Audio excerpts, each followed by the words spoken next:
हरिओम प्रिय दर्शकों, यदि आपकी मीन राशि या मीन लग्न है तो इस वीडियो को बहुत ध्यान से देखिएगा, समझिएगा।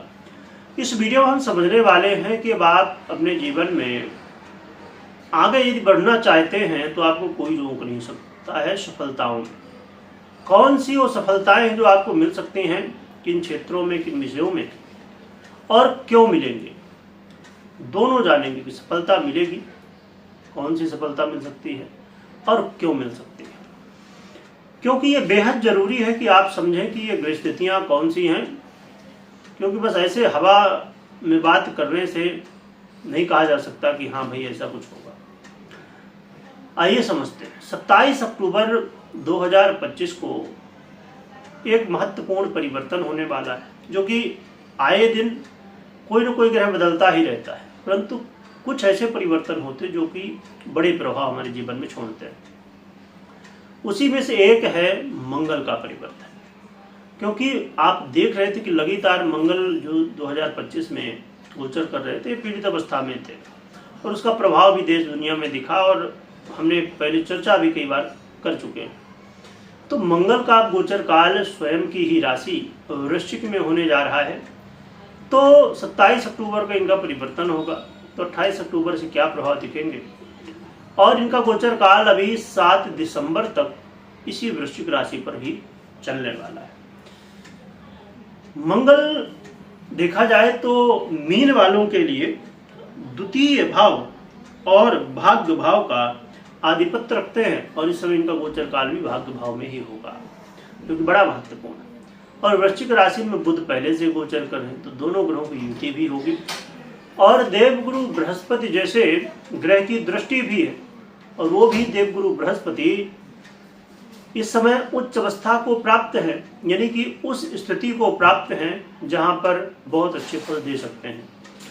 तो ऐसे ही महत्वपूर्ण ग्रह की जब दृष्टि हो जाए तो फिर अपने आप में दिव्य योग की स्थिति कही जा सकती है। और स्वयं भाग्येश का भाग्य भाव में गोचर करना अपने आप में महत्वपूर्ण योग संयोग है। तो देवगुरु बृहस्पति के क्या प्रभाव होंगे दृष्टि के मंगल के ऊपर। तो मंगल कैसी स्थिति, ये जो स्थिति में है, तो इनके क्या प्रभाव होंगे, सभी कुछ जानेंगे, समझेंगे। बुध की युति है उसको भी समझेंगे। तो यानी कि मंगल वो ग्रह हैं जो आपके देवगुरु बृहस्पति के बाद दूसरे ग्रह हैं जो कि सबसे ज्यादा महत्व रखते हैं मीन वालों के। चलिए समझते हैं। देवगुरु बृहस्पति के गोचर काल आपके भाग्योदय, ये देवगुरु बृहस्पति का इस समय उच्च अवस्था में होके और मंगल के ऊपर दृष्टि डालना और मंगल का इस वृश्चिक राशि में गोचर करना आपके लिए भाग्योदय का समय है, क्योंकि मंगल स्वयं ही भाग्य भाव में गोचर कर रहे हैं। तो ये भाग्योदय का मतलब ये नहीं होता है, कई बार कंफ्यूजन की स्थितियां बनती हैं कि भैया चद्दर ओढ़ के सो जाओ और भाग्योदय हुआ है तो सब कुछ हो जाएगा। इसका मतलब ये नहीं है।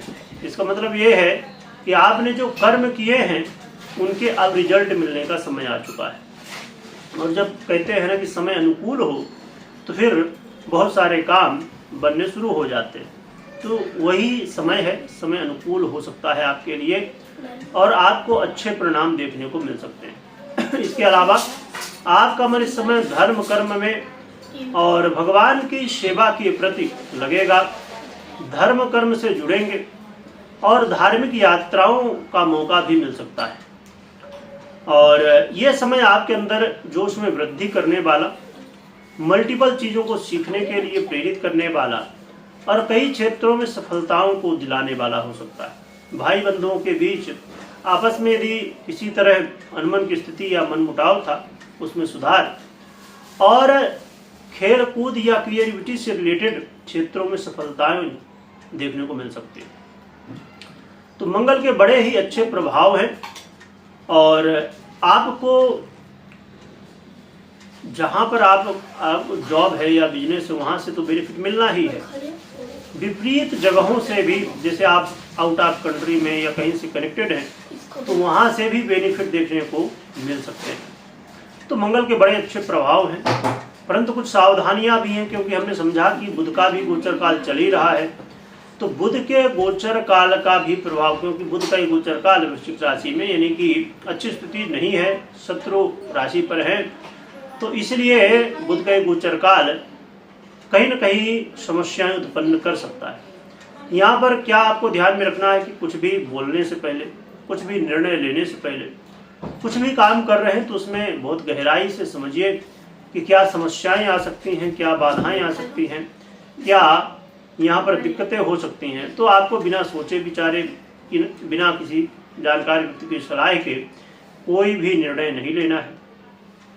लीगल जो एडवाइजर हैं, जानकार हैं, उनकी सलाह लेने के बाद ही कोई काम करना चाहिए। इसके अलावा यहाँ पर ये ध्यान रखिए कि आपको कभी कोई निर्णय लेना हो तो पर्सनल कुंडली विश्लेषण के बाद ही निर्णय लें, ना कि गोचर के आधार पे। तो मात्र गोचर के आधार पे निर्णय लेने से कई बार चीज़ें वो सही होती हैं, कई बार नहीं होती, इसलिए पर्सनल कुंडली जरूर देखना चाहिए। उपाय के रूप में हनुमान जी की आराधना करना और गौ माता की आराधना करना सर्वश्रेष्ठ है, जिससे आपको अच्छे परिणाम देखने को मिल सकते हैं। और भगवान नाम का जप खूब करिए, क्योंकि भगवान नाम का जप करने से इस कलयुग में बड़े ही अच्छे रिजल्ट देखने को मिलते हैं। तो आप भगवान नाम का स्मरण जरूर करें। और इसमें ये ध्यान में रखिए कि मंगल जोश है तो हमें जोश के साथ होश भी रखना है, जो कि बड़े अच्छे प्रभाव हैं मंगल के। तो ये मौके, देखिए मौके तो ठीक है मिलते हैं, पर कई बार बहुत अच्छे मौके मिलते हैं, उसमें से ये एक है, तो इसका भी लाभ आपको उठाना चाहिए। कमेंट में जय बजरंगबली, जय गौ माता लिखिएगा, लिखने के साथ स्मरण करिएगा। वीडियो देखने के लिए बहुत बहुत धन्यवाद।